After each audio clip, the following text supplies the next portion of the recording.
একেবারে চলে আসছি।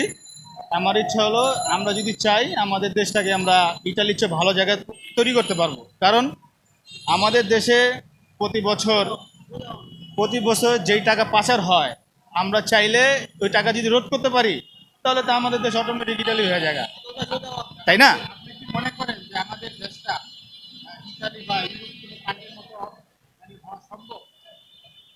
সম্ভব, ওই আশা ওই বিশ্বাস আছে দেখেই তো বলতেছি, তাই না? না থাকলেও তো আর আসতাম না।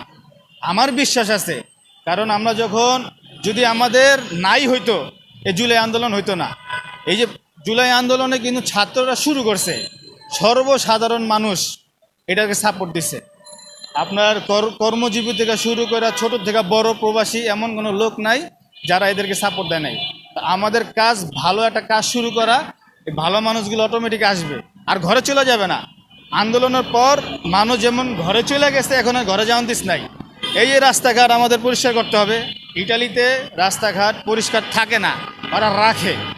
আমাদের রাস্তাঘাট আমাদের পরিষ্কার রাখতে হবে, আমাদের নদী নালা আমাদের পরিষ্কার রাখতে হবে, আমাদের হাসপাতালের ব্যবস্থাপনা আমাদেরই ঠিক করতে হবে।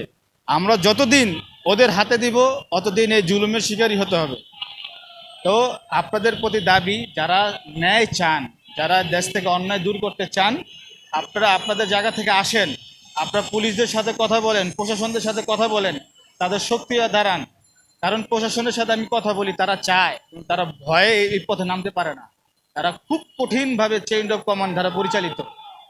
একটা পুলিশ চাইলেই যে আজকে আপনি শাহবাগ, যে প্রচারণা চালাচ্ছেন এটা হলো সচেতনতামূলক একটা এটা কোনো সচেতনামূলক না, এটা আমাদের করতেই হবে। করতে হবে দায়িত্ব। এবং আপনি কি চান যে এটার মাধ্যমে আপনার ভবিষ্যতে কোনো জনপ্রতিনিধি হয়ে আসতে চান? জনপ্রতিনিধি একটা জিনিস কি ভাই, দেখেন, ইংলিশে লিডার, বাংলায় হয় নেতা, আরবিতে হয় খলিফা, আবার আরেকটা শব্দ আছে দায়িত্ববান। ছোট থেকে বড় আমাদের প্রত্যেকজনকে দায়িত্ববান হওয়া দরকার। দায়িত্ববান কি, অন্য ভাষায় নেতা বলে, আরেক ভাষায় লিডার বলে। হ্যাঁ, আমরা আমাদের জায়গা থেকে যতটুকু পারি অতটুকু করব। কিন্তু এই যে ব্যানার টানায়া, পোস্টার টানায়া, মিছিল মিটিং করে আমার কোনো কিছু করার ইচ্ছা নাই।